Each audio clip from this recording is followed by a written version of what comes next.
சிவாய் நம. வணக்கம். நான் உங்கள் ஜோதிடர் கருப்பசாமி கேஜிஎஃப். ரெட்ரோ ஆன்மீக சேனலை பார்த்துருக்கிற அனைவருக்கும் வணக்கம்.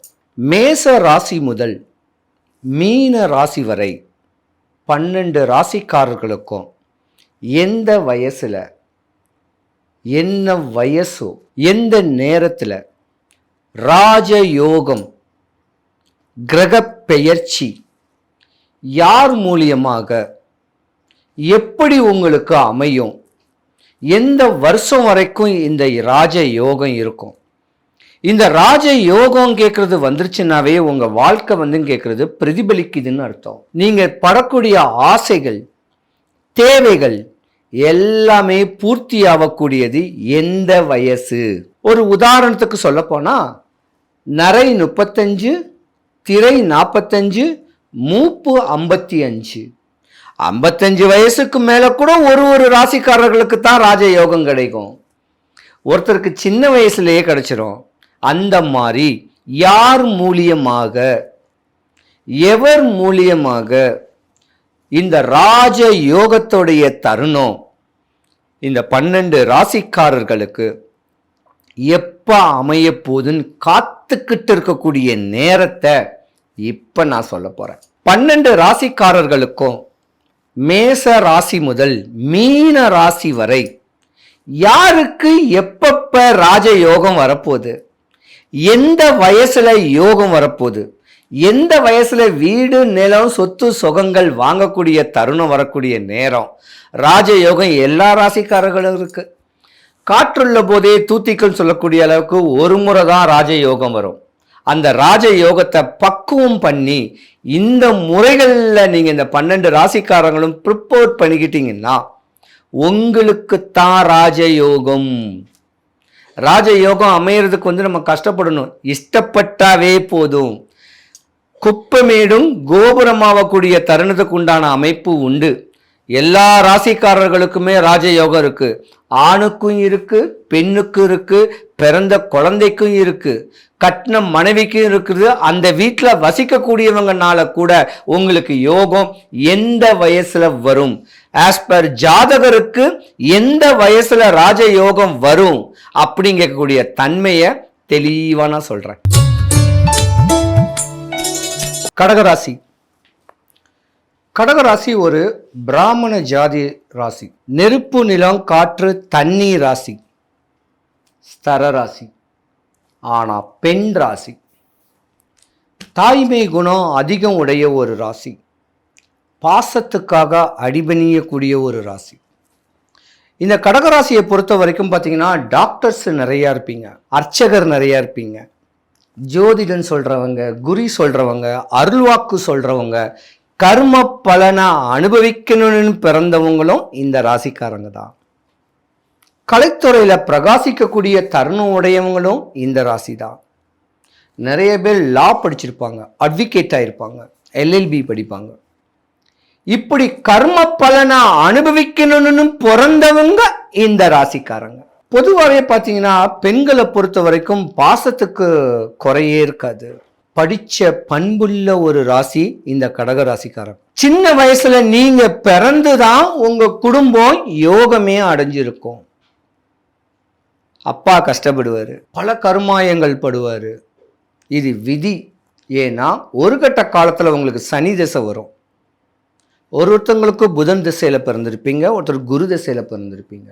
கஷ்டப்பட்டு கருமாயப்பட்டு இஷ்டப்பட்டு தான் உங்க வாழ்க்கை பிரதிபலிக்கும். 170% உள்ள ஒரு ஜாதக தன்மை தான் ஒரு 45 வயசுக்கு மேல இல்ல 40 வயசுக்கு மேல உங்களுக்கு ராஜயோகம் வரும். அது எப்பன்னா கடகராசிக்காரர்களுக்கு சுக்கிர தசை ஆரம்பிக்கும் போது உங்களுக்கு ஒரு யோகம் வரும். என்ன ஆசைப்பட்ட போறீங்க? ஒரு இடம், ஒரு மண்ணு, ஒரு வீடு, ஒரு காரு, அவ்வளவுதான். இந்த அமைப்பெல்லாம் கிடைச்சிரும். ஆனா இந்த காசை எப்படி ரெட்டிப்பா பண்ணணும், இந்த காசு வரக்கூடிய யோகத்தை எப்படி செலவு பண்ணி ஆக்கணுங்கிற தன்மை இருக்காது. ஆடம்பரத்திலேயே எல்லாத்தையும் விட்டுருவீங்க, ஆசைகள்லேயே எல்லாத்தையும் விட்டுருவீங்க. கர்ம பலனை அனுபவிக்கணும்னு ஆகக்கூடிய தருணமுடைய ராசி கடகராசி.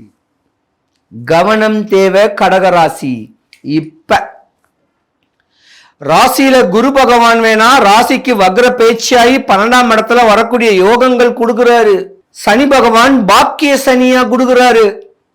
ஆனா இன்பம் செய்யக்கூடிய ராகு பகவான், புது முயற்சிகள், பெரிய ஆசைகளை தூண்டக்கூடிய தருணமுடைய ராகு பகவான் உங்களுக்கு 8வது வீட்டில் இருக்கார்.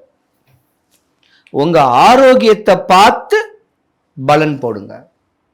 உங்க ஆரோக்கியம் இருந்தா தான் ஐஸ்வர்யம் கிடைக்கும். ஆகாத நேரம் நடந்துகிட்டு இருக்கும். முயற்சிகளை தெளிவான அமைப்புல முன்னோர் வழிபாடையும் குலதெய்வ வழிபாடையும் பின்பற்றிட்டு நீங்க போகணும்.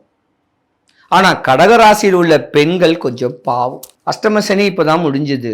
ஆணுக்கும் பொண்ணுக்கும் புத்தியை இழந்திருப்பீங்க. நஷ்டம், கஷ்டம், அவப்பேரு, அவமானத்தை தாங்கியிருப்பீங்க. ஆன்மீக ஈடுபாட்டுல கோயில்ல தீர்த்த யாத்திரைகள் போனாலோ, கோயில் சம்பந்தப்பட்ட ஒரு வியாபாரங்கள் பண்ணாலோ, ஆன்மீக சம்பந்தப்பட்ட ஸ்பிரிச்சுவல்ஸை வீட்டிலேயே நீங்க வளர்த்துக்கிட்டு இருந்தீங்கன்னா உங்களுக்கு நஷ்டம் ஆகாது. இருந்திருந்தாலும் இப்ப நேரம் நல்லா இருக்கு.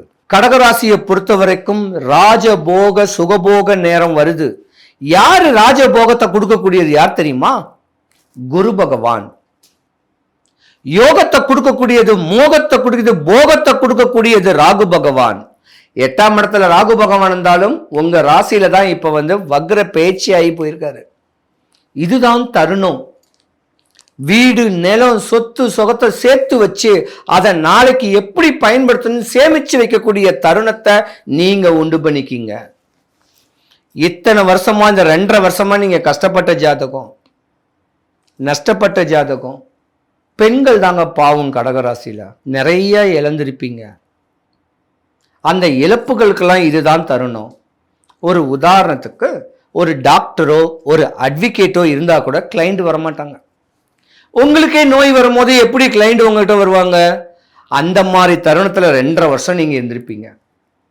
உங்களுடைய நட்பு, உங்களுடைய தருணம் இனிமே நல்லா இருக்கக்கூடிய நேரம் வருது. கடகராசியை அகமகிழ்ந்து வாழக்கூடிய ஒரு நேரம் வருது. எம்பெருமான பரிபூர்ணமா பிடிச்சுக்குங்க. டைம் கிடைச்சா மாடம்பாக்கம் தேனுபுரீஸ்வரர் கோயிலுக்கு போங்க. அம்பாளையும் சிவபெருமானையும் வழிபடுங்க. 3 குண்டு மஞ்சள் எடுத்துட்டு போயிட்டு சாமி அம்பாளை பார்த்துட்டு கீழே உரச இடம் இருக்கும், அங்க உரசி நெத்தியில வச்சுக்கிட்டு வாங்க. ஒரு 11 வாரம் உங்க வாழ்க்கை தெளிவாகும்.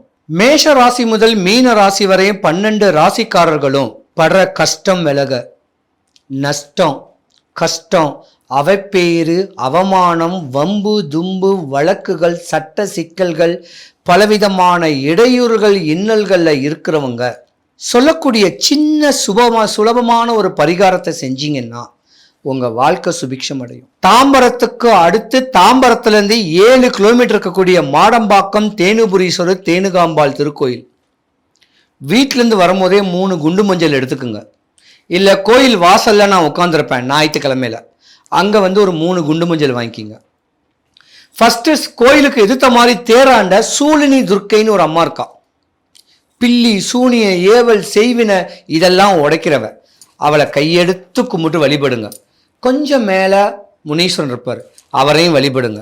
கோயில் வாசலுக்கு போங்க. வாசல்லேருந்து கோபுரத்தை பாருங்க. உள்ளே இறங்குங்க. கொடி கம்பம் இருக்கும், அதுக்கு கீழே ஒரு விநாயகர் இருப்பாரு, விநாயகரை வழிபடுங்க. கைலை காட்சியில மேலே பார்த்தா சிவனும் அம்பாளும் இருப்பாங்க பாருங்க. பலிபீடம், நந்தி பகவானை பார்த்து என்னுடைய கஷ்டம், என்னுடைய நஷ்டம், அவப்பேறு, அவமானம், என்னுடைய தொந்தரவு, தொலை இதுதான் கேட்டு சாமிகிட்ட வேண்டுங்க. நேராக சாமியை உள்ள போய் பாருங்க. எம்பெருமானை பார்த்துட்டு பிரகாரம் சுற்றி, உள் பிரகாரம் சுற்றுற இடத்துல முருகரும் வள்ளி தெய்வானையும் இருப்பாங்க. அதுக்கு எதிர்த்த மாதிரி அகோர வீரபத்திரர் ஒரு சிலையில் இருப்பார், ஒரு கல் தூணில். அப்படியே பாதத்தை கண்ணில் ஒத்திக்கிங்க. அம்பாளை பாருங்க. அம்பாளை பார்த்து இறங்கும் போது ஒரு பெரிய வட்ட கல் இருக்கும். நீங்க கொண்டு போற நான் கொடுக்கக்கூடிய அந்த மஞ்சளை கொஞ்சம் தண்ணி வச்சு உரசுங்க. இதுதான் என் பிரச்சனை, எனக்கு நோயின்னா எடுத்து அப்படி நாக்கில் வச்சுக்கோங்க. கஷ்டம், சுபகாரியம், தடை, எனக்கு இதுதான் வேணும்னா உரசி நெத்தியில வச்சுக்கோங்க. இந்த 3 குண்டு மஞ்சளையும் டெய்லியும் உரசி கையில் அப்படி தடவிக்கிங்க. பெண்கள் கொஞ்சம் எடுத்து நெத்தியில வச்சுக்கோங்க. 100க்கு 100 நீங்க நினைச்சு வந்தது 101% நடக்கும். நடக்க வச்சு கொடுப்பார். எனக்கு ஞானம் கொடுத்தது, தெய்வ பலன் கொடுத்தது, சிவபெருமானும் அம்பாளும் எனக்கு காட்சி கொடுத்தது அந்த மாடம்பாக்கம் தேனுபுரீஸ்வரர் கோயில் தான். உண்மையா நம்பி தெளிவா போனா உங்க வாழ்க்கையில சுபிக்ஷம் அடைச்சு கொடுப்பாரு.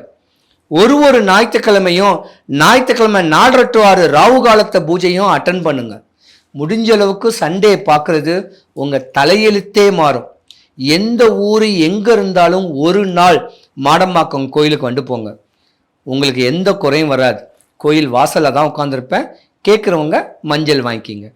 12 ராசிக்காரர்களுக்கும் சுபிக்ஷம், ஐஸ்வர்யம், கடாட்சியம் கிடைக்க மாடம்பாக்கம் தேனுபுரீஸ்வரர் தேனுகாம்பாளுடைய அருளாட்சி உங்களுக்கு கிடைக்கணும். சிவாய நம.